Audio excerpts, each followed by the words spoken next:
Were black people gotten from ancient is not real, but they don't want to tell us this? Let's talk about it. Historians and those responsible for preserving historical records often present a diluted version of the past, which can obscure significant and uncomfortable truths. One such example is the history of slavery before the 16th century, particularly influenced by Islamic expansion. For instance, Islamic conquests from the 7th century onwards led to the enslavement of millions of people, including those from Belshazzar Empire and regions in Africa and Europe. Historical accounts, such as those documented by the medieval chronicler Ibn Khaldun, reveal the extensive nature of this practice. Now, if you didn't know, this often overlooked aspect of history indicates that in ancient Israel and the Kingdom of Judah, individuals were also captured and enslaved, a fact sometimes minimized in mainstream narratives. Now, by examining these records into this video, we're gonna gain a clear understanding of the complex and often troubling dynamics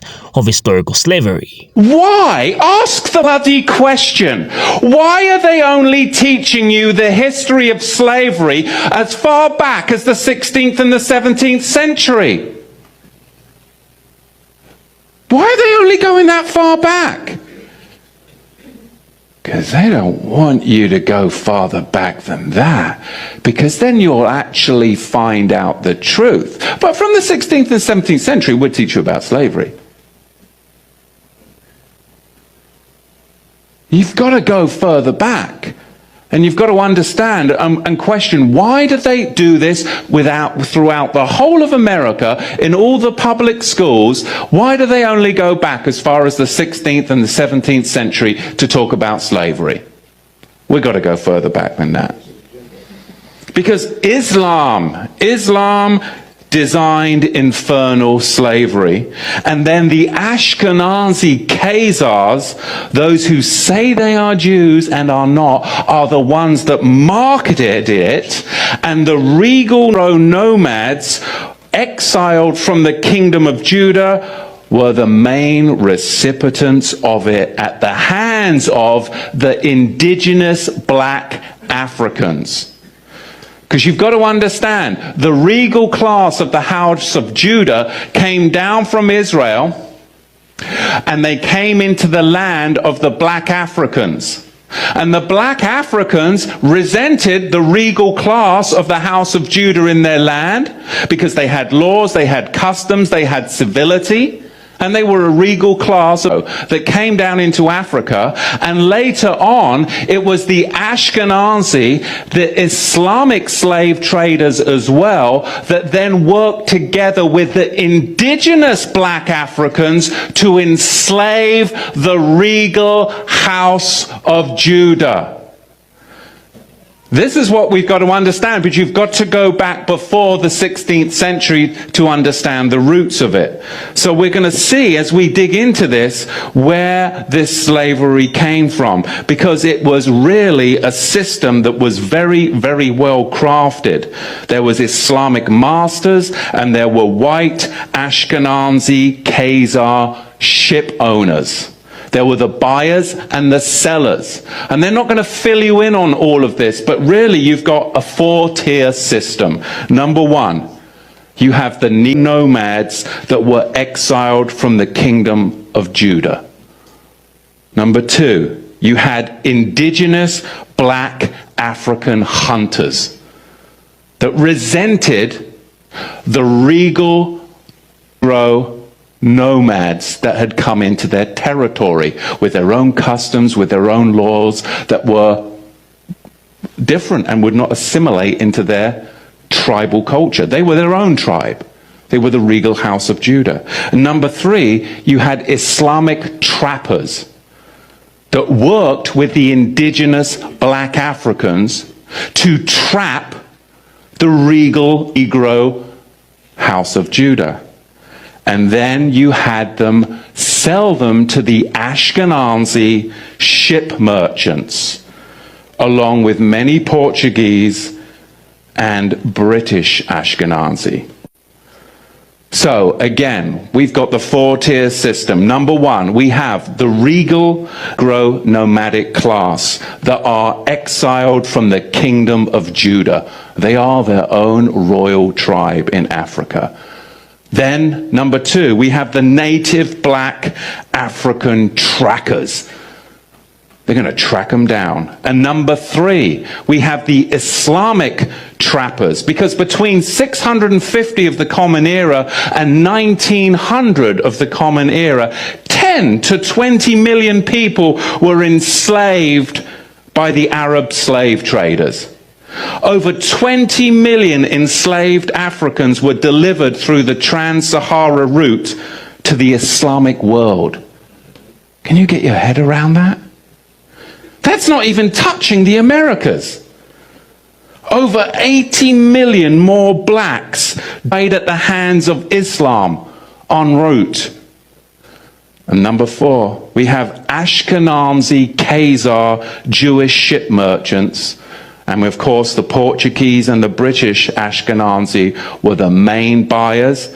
Islam and the Ashkenazi, those that say that they are Jews and are not, were the main sellers. Does that make sense? You've got to dig into this further. We have the two tiers right there. We have the Islamic trappers, and then we have the Ashkenazi ship merchants. You see, the Romans, they were globalist slavers. They were globalists then and now. They just migrated to Gaul, Ashkenazi, the sellers, and Britain, the British, of course, the buyers. German Jewry and British Jewry, where have they gone to? Well, they've descended upon Wall Street, upon Hollywood and Washington, D.C., as we see it right now, just to fuel this cataclysmic final war of globalism, which is none other than renaming colonialism. And this is the world that you and I live in. And I'm so sick and tired of these talking heads when it comes to the election time, trying to enslave everybody and cause racial division to try and get the votes. When ultimately, if Israel would just wake up to who's enslaving us, regardless of our skin color, he says what? I am Yahweh your Elohim that delivered you from slavery. We all need to get out from underneath this slavery system, and we need to come together as Joseph's multicolored Melchizedek cloak. But we've got to help identify who are our Jewish brothers and where are our Jewish brothers as the whole house of Israel comes together. Because Islam and the Slavic regions, I mean, where do we get these names? Yugoslavia, of course, Czechoslovakia, Slovakia. These were all regions of bestial slavery that eventually arrived on the African continent. These were areas where Islam invented infernal slavery up in those Slavic regions that then eventually arrived on the African continent, and the black region of Judah were the recipients of it. But not only black Judah, but Europeans were even kidnapped by the Arabs and the Ashkenazi traders during the war or peace periods in the medieval times. Now, how did Islam influence the beginning of slavery? So the early Muslim conquests initiated by Muhammad in the 7th century led to the establishment of the first Islamic state in Arabia. This conquest expanded rapidly under the Rashidun Caliphate and the Umayyad Caliphate, resulting in Muslim rule across Asia, Africa, and Europe. And I guess that's how Islam began to some extent, or rather got distributed to other parts of the world. Now, Arab Muslim forces conquered territories from Iberia, which was called Spain, to India, including Sicily, the Middle East, North Africa, and parts of Central Asia. Now, slavery existed in pre-Islamic Arabia and continued under Islam. Slaves served various roles, from powerful emirs to harshly treated manual laborers. They were employed in irrigation, mining, animal husbandry, as soldiers, guards, domestic workers, and even as concubines.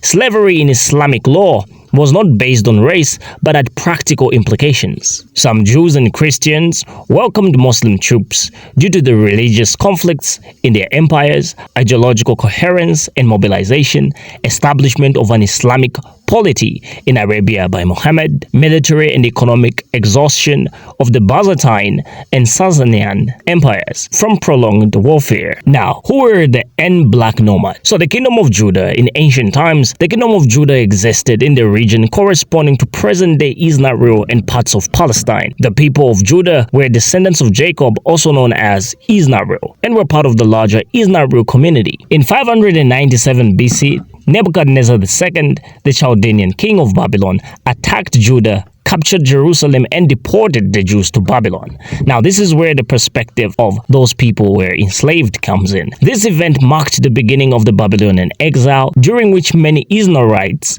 were taken away from their homeland. In the 1930s, it was established that the regal class of nomads exiled from the Kingdom of Judah resided in various regions in West Africa. These communities included Songhai, Mali, Ghana, and the Kenem-Bono Empire. Remarkably, they even possessed Aramaic Torah scrolls, preserving their ancient heritage. Now, in summary to this discussion, these descendants of Jacob, the nomads, carried their rich history across continents, enduring exile and preserving their cultural legacy. Now, from the aspect of Africanism, the sources of slaves were primarily warfare, kidnapping, and crime. If you committed a crime or violated the taboo, slavery was the equivalent of going to jail for it for life. It is important to recognize that warfare, by far the largest supply of slaves in all the historical slave trades around the world, was not an activity that was created by slave demand, though slave demand could and did play a part in some wars. And yes, the African slave market expanded enormously due to the European demand and the European trade goods that flooded the interior. But it was organized and run by Africans. Coastal Africans purchased slaves from the interior slave markets and exchanged them with the Europeans on the coast for the European goods the Africans on the coast and the interior wanted. Those European goods found their way back into the interior, where they were sometimes used to purchase slaves. So the African side of the slave trade stretched hundreds of miles into the interior, where trade networks stimulated by European manufacturers had been going on for a long time. The Europeans had very little knowledge of these interior markets and were usually not permitted to travel into the interior to find slaves, contrary to what we sometimes see in movies and on television. And I guess that's the perspective that suggests that there were black hunters that were going into these interior parts of the African continent or in the indigenous lands in which European palm colors were not allowed to go in, or maybe they were just scared of going there. And it is these black people that were buying slaves from other black people, using the resources that palm colors gave to them, and will bring them back to the palm color men. Now, with that being said, you leave your thoughts in the comment section and tell us what you think about our discussion. I will see you in the next video, so please like, share, and subscribe.